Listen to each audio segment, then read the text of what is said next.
development in Africa. Participants welcomed analytical work conducted by international organizations and the South African presidency's proposed next steps, which will include exploring a medium-term framework for how the G20 can best support growth in Africa. The South African presidency also hosted a number of side events, including a key forum on further strengthening the compact with Africa, a seminar discussing how artificial intelligence may affect productivity and labor markets, discussions on mobilizing private investment for sustainable growth in Africa, enhancing growth, cross-border payments in sub-Saharan Africa, and addressing natural catastrophe insurance protection gaps. The finance ministers and central governors meeting will convene in Washington, D.C. on the sideline of the annual meetings of the World Bank Group and the International Monetary Fund in October. South Africa will then host the G20 Leaders Summit in November this year during our summer. And as the statement will be released, if you have any inquiries, the email is also laid out there. I thank you. Thank you, Deputy Minister. Indeed, the statement has been released and is sitting on our website and also the communique. May I now invite questions and ask colleagues, as you are taking on questions, if you can stand up, identify yourself, and then pose your question. Thanks. I see Reuters. Good. Good afternoon, Deputy Minister, Minister and Governor. Kopano Gumbi from Reuters. Just two questions. Firstly, can you detail the key compromises that were made to achieve consensus on this communique and how you managed to successfully convince the United States to sign off on this communique? And then secondly, to the Governor, the communique emphasizes central bank independence quite prominently. Could you elaborate on why this was a priority for the G20 this time around? Did US President Donald Trump's latest comments to the Fed chair have any bearing on your decision to emphasize this? Thank you. Thank you, Kopano. Number two. I have number two here, then you'll be number three. Thanks. Thank you. Good afternoon. Kganyago from EWN. Can we, just jumping on to Kopano's question on the communique, get a sense of the issue on sustainable financing and the issue on defining that specifically? What was the issue there, and what was the agreement finally in terms of defining or how to define sustainable financing? And then can we also just get an update on where we are with the Cost of Capital Commission that was established earlier this week? Can we get a sense of where the work is at the moment?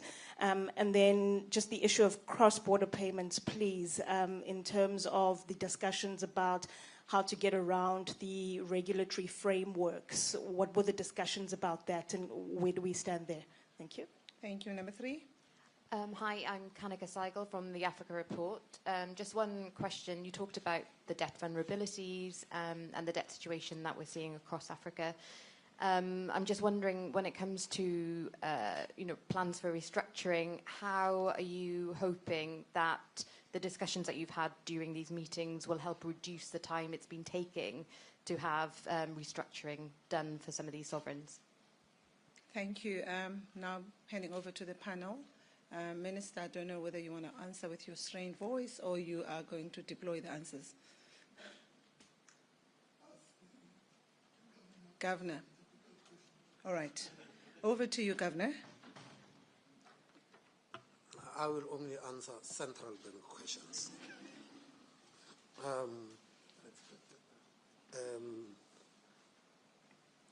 Central bank independence.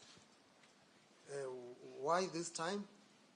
Well, it did feature in Brazil last year too. And so central banks had embarked on a process when faced with the zero lower bound to do quantitative easing. When you are no longer at the zero lower bound and inflation is rising, you're going to have to almost call it quantitative tightening, but you are having to unwind the quantitative easing. There had been contestations about central banks around the globe. Pronouncements were also made in Europe and all of that. And at the meeting of the IMF in Washington in April, the issue of central bank independence came very strongly there. Unfortunately, there was no communique at that time. And this time round, because a communique could be issued, then you are seeing it. The last time we had a communique was in Brazil last year in the G20, and the IMFC, which is another forum where these things are discussed, have not had a communique for a long time now. So came out strongly in the conversations about the importance of central bank independence. These things, most of the time, they feature when people get concerned about inflation. They say, oh, we need somebody to deal with, or some institution to deal with inflation, and we happen to be that. Cross-border payments. And how do we get around the regulations? No, we are the regulators. We set the regulations. So we are making regulations to work to deliver the regulatory objectives. And the regulatory objective here was to have fast and efficient and cost-effective cross-border payment systems. And in that journey, we had to find out what was the problem, and we call them frictions.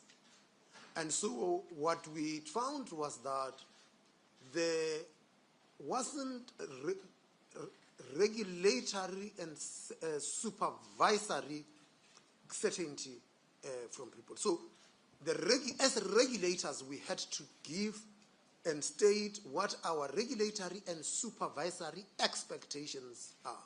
What do I mean? When you ask the financial sector, private sector, and you say that these are the regulations, their interpretations is to take it to the maximum possible because there is too much cost in non-compliance. And so the key standard that had to be dealt with was recommendation 16 of the Financial Action Task Force.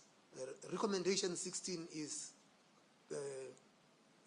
sometimes called the travel rule. And so over the years, this standard had been in place. It had not been reviewed for 20 years.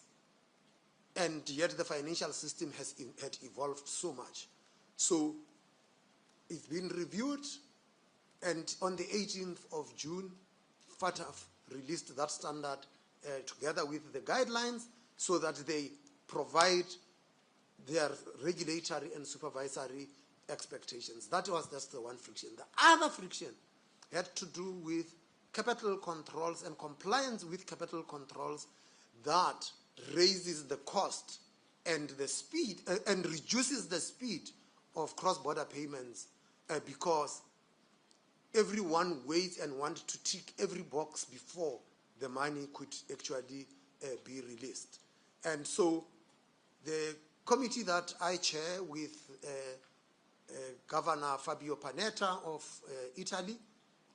It's called the Cross-Border Payments Committee that had to look at this, and a number of regulators had to be coming together to find those frictions so that you can actually bring down the costs. So it was not going around the regulations, but making sure that the regulations do not hinder cross-border payments. That's about the central banks. Thank you, Governor.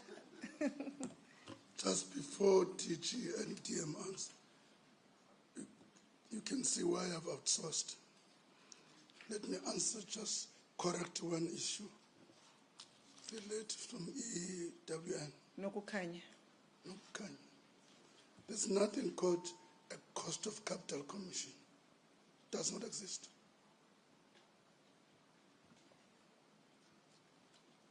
What exists is a panel of experts set up by National Treasury, whose terms of reference include cost of capital. Just want to correct that. Thank you, Minister. Deputy DG.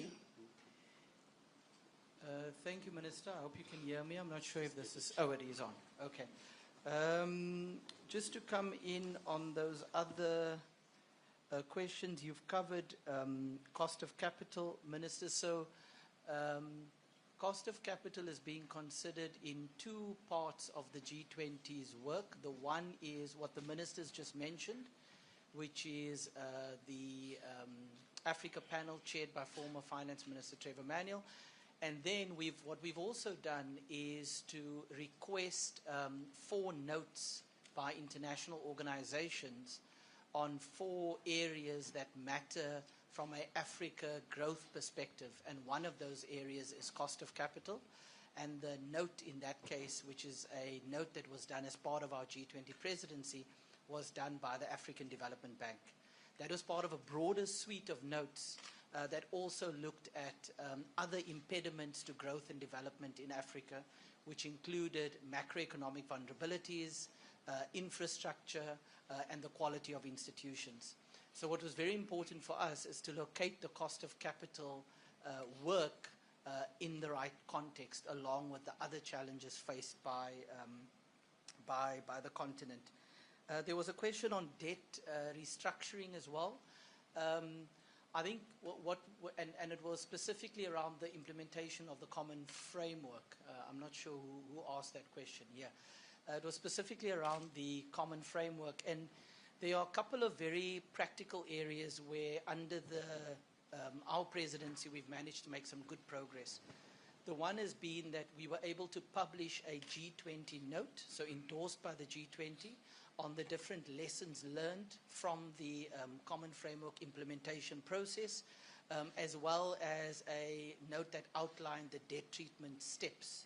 And those were specifically designed to help us improve the way in which situations of debt distress is dealt with. In addition to that, there was also a note on lessons learned and case studies of the previous common framework cases. And in fact, if you look at it, you can see that it has improved. The Ethiopian common framework negotiations took 12 months and were finalized last week, which is much shorter than some of the other countries that have gone through a similar process over the last few years, like Zambia. So clearly there's tangible progress on how quickly countries are moving through the debt treatment or restructuring process. And in our G20 presidency, we've been able to make a very practical contribution to that work through the notes that we've published. Thank you. Thank you, DG. DM, you want to add on input? Well, Kopano asked what key compromises and how the US got brought in. The process of a communique is a very long one. And I commend the 2 gentlemen who led that process, Rashad Kassim and DG Petersen. the conversations just keeps going, and the initial stuff gets drafted, and then there would be virtual meetings and eventually the physical meetings. So every country has a position, and every country puts its own position, and we have got to find each other. Sometimes you would find why sometimes we don't have a communique is that we might have disagreed on a whole paragraph. And the easiest thing would be, if we disagree on one paragraph, why don't you just remove the paragraph because you agree on the rest? Says, no. It's give and take. I am not going to agree to the other stuff unless you also agree on this paragraph. And you have got to find language that accommodates each other.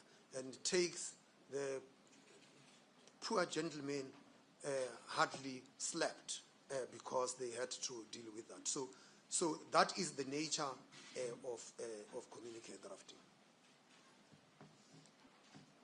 Thank you so much, Governor. Can I now take another round of questions? In that order, you stand up, identify yourself.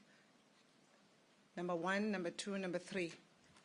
Hilary Jaffe from Business Day. On the subject of the WTO and trade, what compromises had to be made there, and can you just spell out for us what the crunch of the decisions that are reflected in the communique actually are? You talk about strengthening the WTO, but also making it, if you like, more suited to current global conditions. So I wonder if you could spell that out and whether that took a lot of arguing.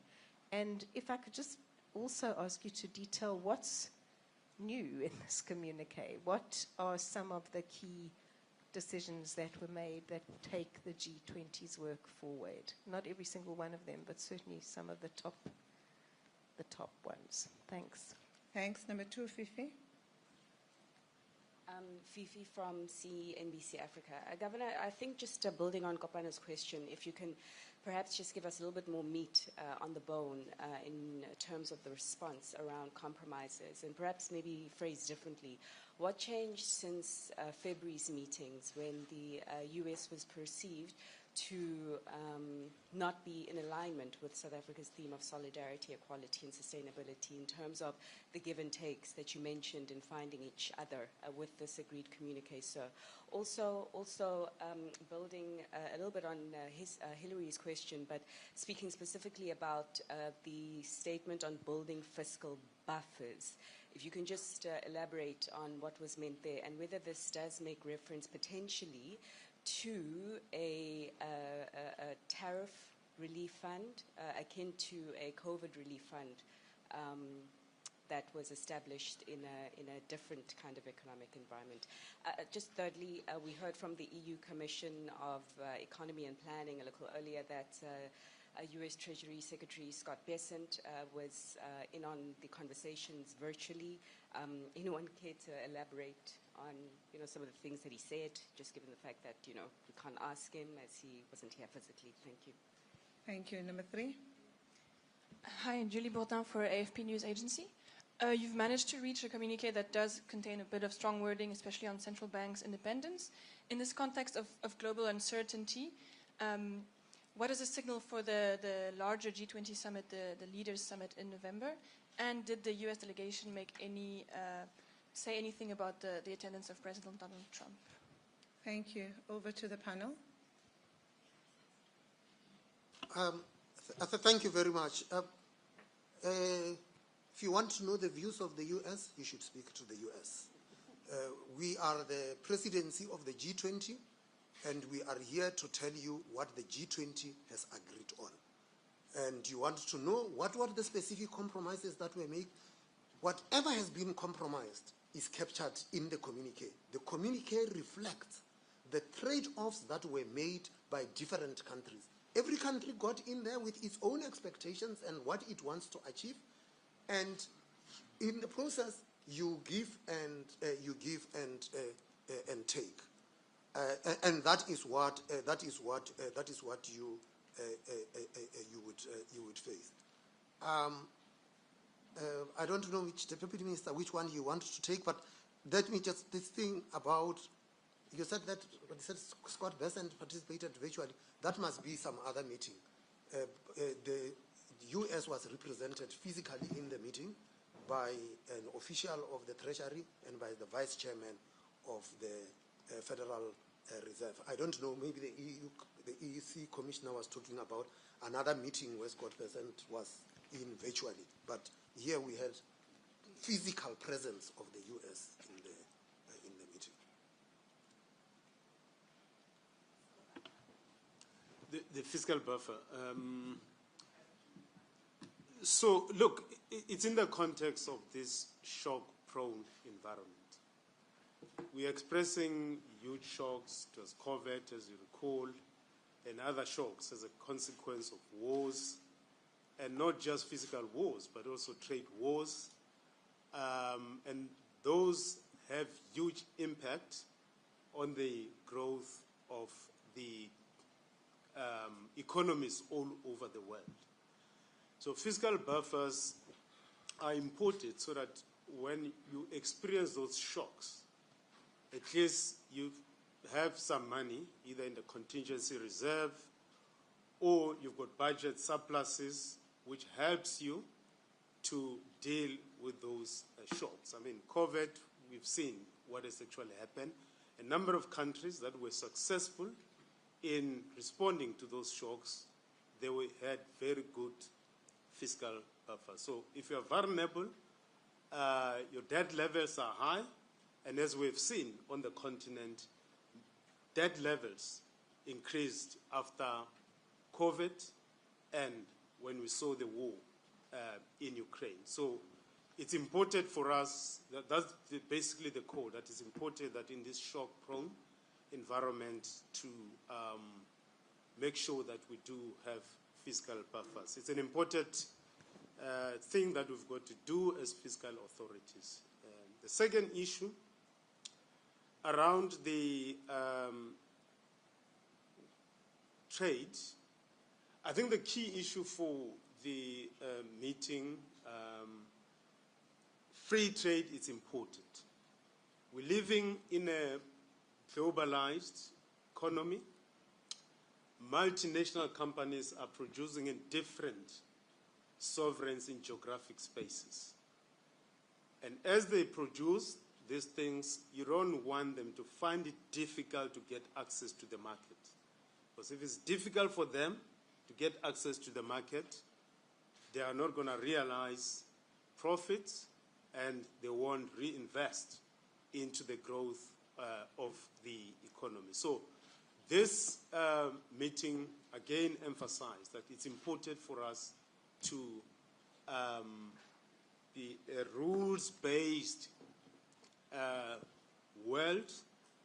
The multilateral institutions that have been set from after the Second World War and the First World War, it's important for us to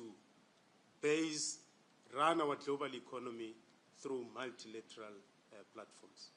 Thank you, Deputy Minister.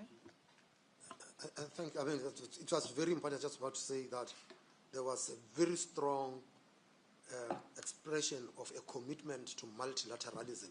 So when you think about that WTO, that commitment to multilateralism, it also applied with the IMF, and we mentioned multilateral development banks. So it was in the context of all of that. Larry, you asked what movement, what progress had been made. And again, you said February. There was no G20 communique in February. There was the chair's statement. The last G20 communique was in July last year in Rio de Janeiro. So let's get the things. And so you want to see the progress. And some of the progress actually almost like gets lost, but you must go through this. The Financial Stability Board presented to us recommendations with respect to dealing with leverage within the non-bank financial institutions. It also gave us recommendations on the compilation of data to track what is actually happening in non-bank financial institutions. Now, the stuff about non-bank financial institutions had evolved over such a long time in the G20. And given how long you have been covering this, maybe I might help to jog your memory. It used to be called shadow banking. Then it was called bank-like financial institutions. Then it was called market-based finance, and it is now called non-bank financial institutions. And what basically this thing reflects is institutions like asset managers and that are not falling within the clear definition of banks, but are playing a very important role in financing. And they tend to be very big players in the bond markets. And most of the time when you talk about capital flows, it is the non-bank financial institutions that are involved in those things. And when you said leverage, dealing with leverage in the non-bank financial institutions, you might remember other institutions that used to be called highly leveraged institutions, colloquially known as hedge funds. They are part of that grouping. So I just thought that so that you would understand that. There had been a big thing. We had said that special drawing rights are allocated, and they get allocated according to your share in the global economy. What that means is that the countries that are big economies get allocated these special drawing rights, but they actually do not need them.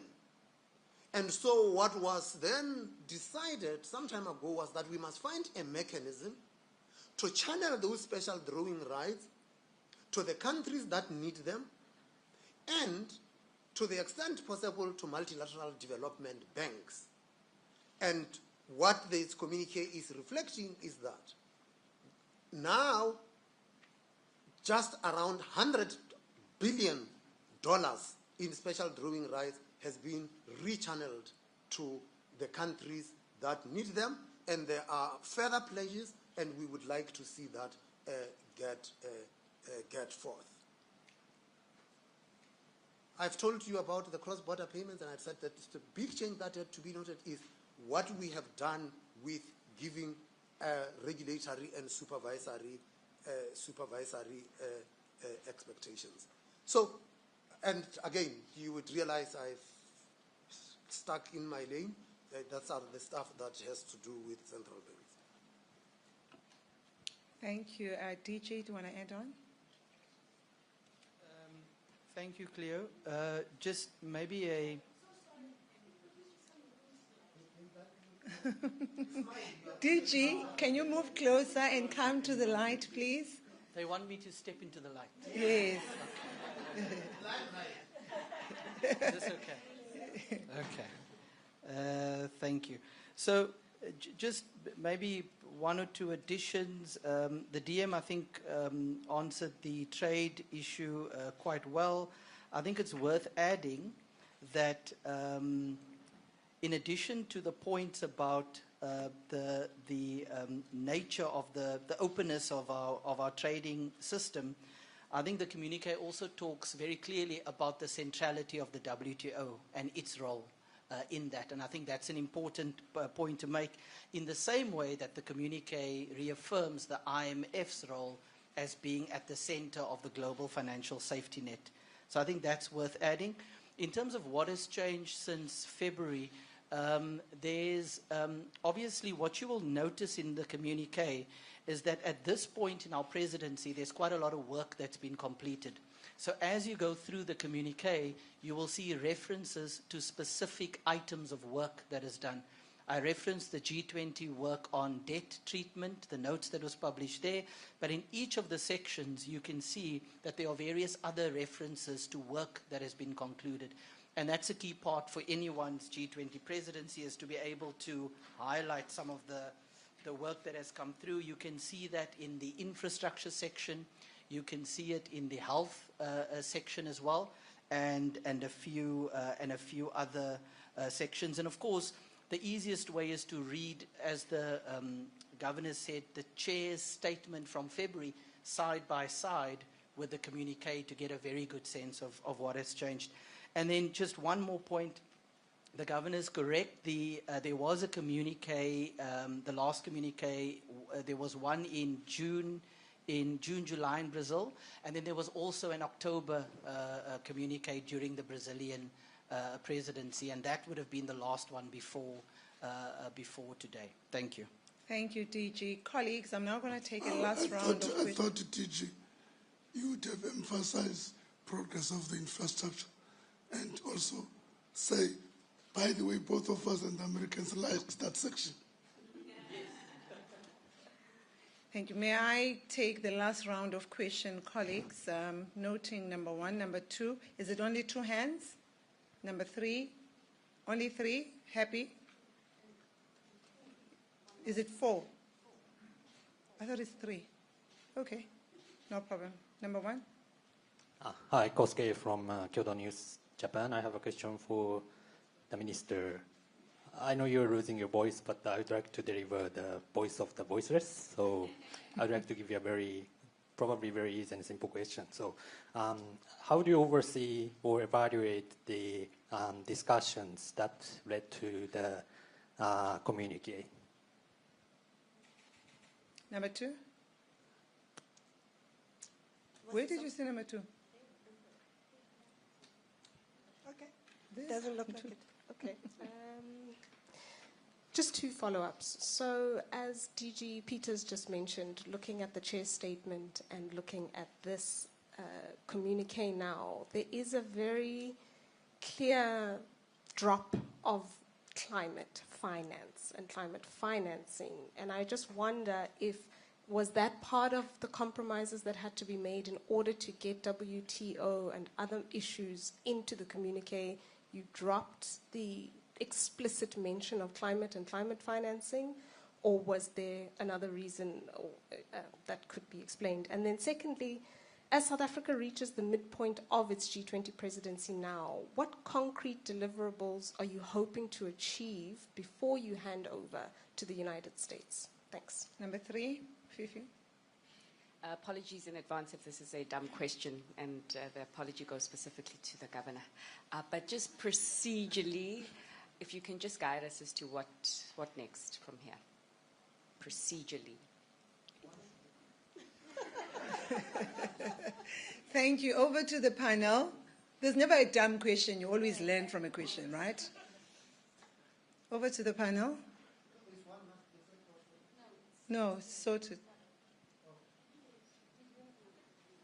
Okay, Hillary. Just one last question. What indications have you had from the US of the kind of G20 that they plan to host next year? Because there certainly have been some media reports in the international press suggesting that they may downscale it quite considerably. Have you had an indication that that is the case? And if so, is it a concern for the future of the forum itself? Thank you very much. Before I take over to the panel, is there any other question that is coming through? Everybody is happy? All right. We had heard that it was the view of the US that we've got too many, or this G20 structure, there's just too many different task forces and streams, as it were. And I'm just wondering, to her point, whether there is going to be a change in the structure of the G20, and whether that was an area of compromise this time around. Thank you so much. I'm not saying... Once you have the microphone, can you clarify this thing? I do not understand your question.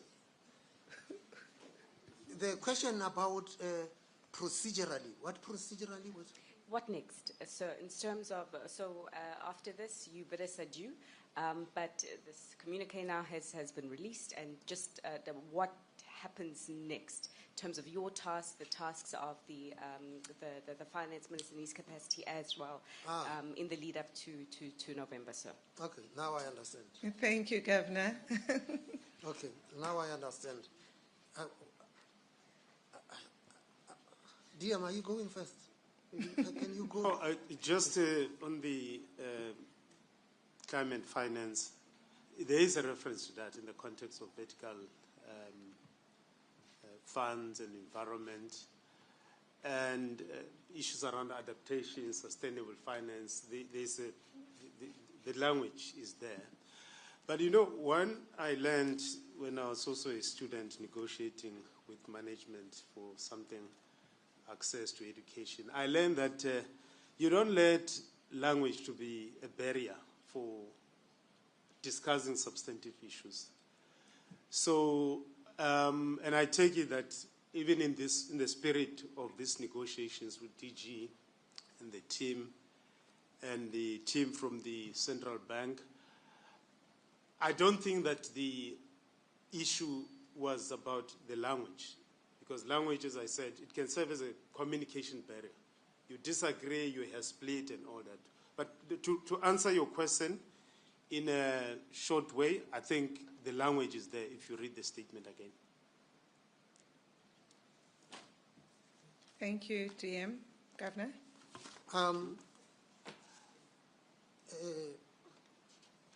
There is a whole section, Kopano, on sustainable finance, and it deals with these things. So there's a difference between the chair statement and the communique, which has been toned down. The chair statement reflected the views of the chair. It reflected the views of the chair. This is what the chair was taking from that meeting. And there might be lots of other people in the meeting that agree with the views of the chair. And the reason why there wasn't a communique was also that you couldn't agree on the framing. And the Deputy Minister refers to this. Do not allow the language to be the enemy of what is meaningfully being discussed. The meaningful discussions that are taking place. Just thought that we would deal with that.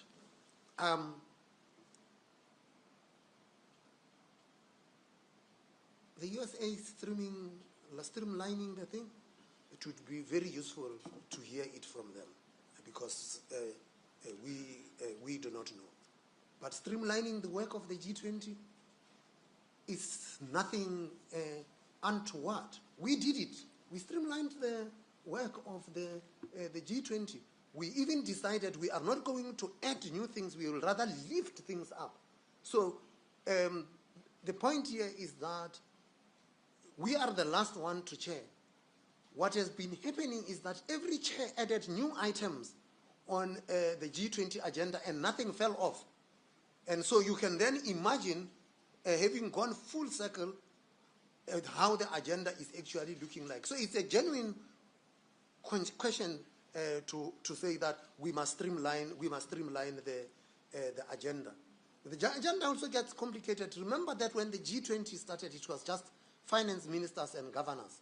Now there is one for health ministers, for labor ministers, for think tanks, women, for youth, small and medium.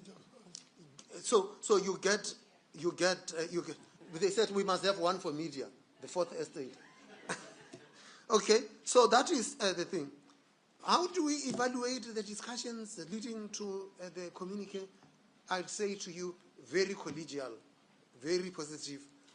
We wouldn't be having a communique if the conversations were not collegial.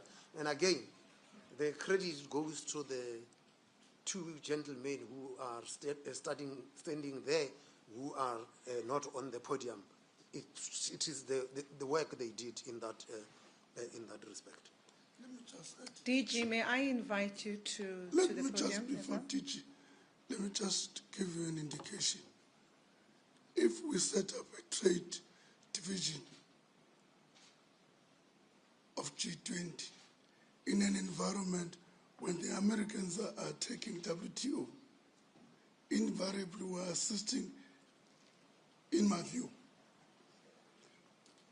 we are assisting in destroying the WTO. We've got to be careful about that. The same applies with having separate meetings for labor when we have in ILO. You see what I mean? So if you ask me, kind of teaching normally don't want me to talk a lot because I normally off ramp. So I normally off ramp. No off ramping. Because if you ask me, you'll find that the Americans will find support among some of us. It's too convoluted, this thing, as it stands. Thank you, Minister. I'm pleased because it sounds like the voice is coming back.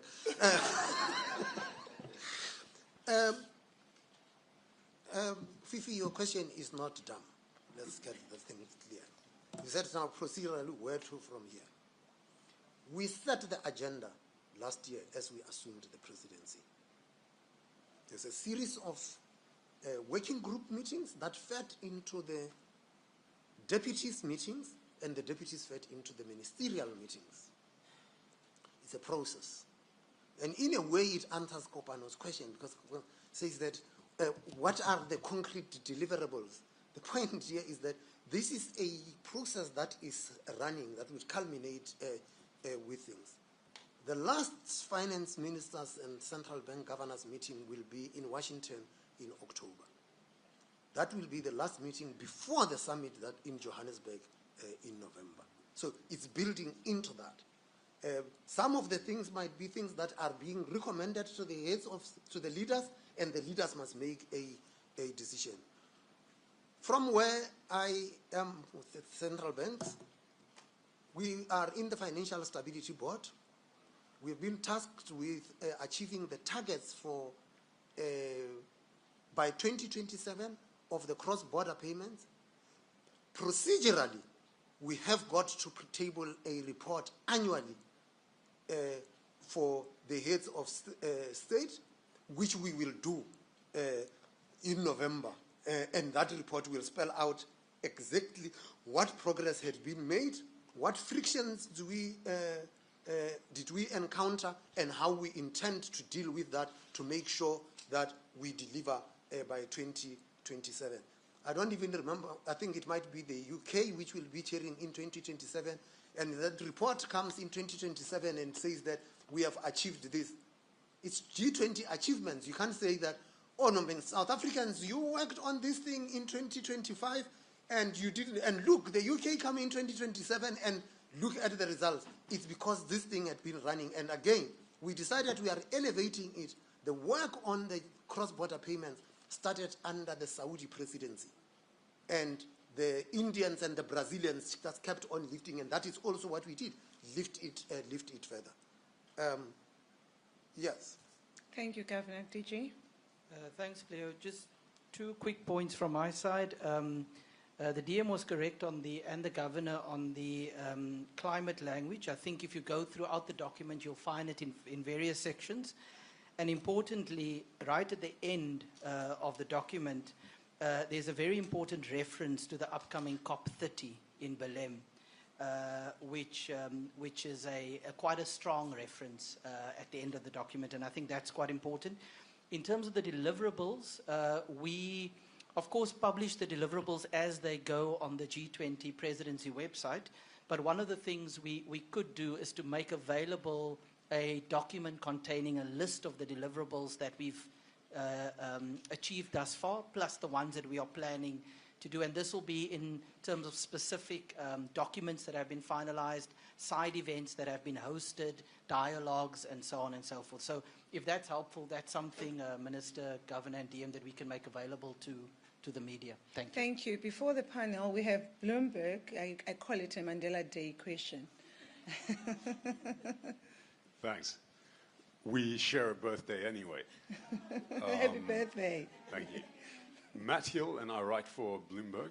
I was hoping you could talk a bit more to give us a sense of how difficult and how significant it has been for South Africa to be able to deliver this communique today, especially looking at the current context of the world's geopolitics with all these tariff wars and a lot of friction going on. And perhaps if you could say whether that is reflected in the state of your voice, Minister. Thank you so much. As we respond to that question, I would like also the panel to make closing remarks. Thanks. Over to the panel. Matthew's question. Matthew's question. How significant is this moment for South Africa? Look, I said to somebody since Indonesia which was tough. Mind you, Indonesia, we had Indonesia immediately after Russia attacked Ukraine. It was a very, very, very tough presidency. When I compare ours to 2022 in Indonesia, because it happens in this environment when there's a changing geopolitical situation which confronts us, and we're hosting it, being a small player, by the way. So it has been difficult. What they did not show, there's also some minor things behind the scenes which were playing that way, even in the formulations you are talking about, Kopan.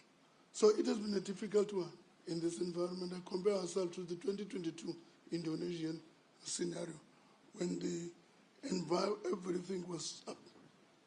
So to achieve what we've done in that environment, I think, in my view, it's a huge success. It's a huge success in that environment. You must understand, it's even in the shepherd track, it's even difficult to move. At least in our track, we can get the Americans to participate. In the shepherd track, they're not. So in that sense, I think, to me, is a major success. But the environment has been difficult. I compare it to the 2022 Indonesian situation. Thank you, Minister. Deputy Minister, Sampai. Look, my last words, we're facing all the problems humanity has. No nation states can solve them alone. These are global problems. The pandemic doesn't know borders. COVID did not ask whether this is South Africa, America, Japan. It hit the entire world. Similarly, the climate change, it doesn't care about borders. If it hits the entire world. Companies now, they are globalized. Ford is operating in Silverton in Pretoria. It exports to the US. And therefore, it's also in the interest of the US to allow, or any country to allow the global economy to be run on the basis of multilateralism. Because otherwise, if we keep fragmenting and not solve problems collectively beyond nation states, through nation states, of course, humanity will be in crisis. And I think for me, this G20 moment, which also produced a communique, is an important indication that the world requires all of us to come together and solve the problems. Thank you, DM. Governor, your parting shots, your closing remarks. I agree with the Deputy Minister. Thank you so much. Thank you, everyone, for participating. We've come to the end of the media briefing. The panel may leave the room. I'd like to thank each and every media person that is here. You've been it was great hosting all of you. We've worked well together. I hope we continue to work in this manner. Thank you. Meeting is adjourned. Thanks. You want to clap? Clap.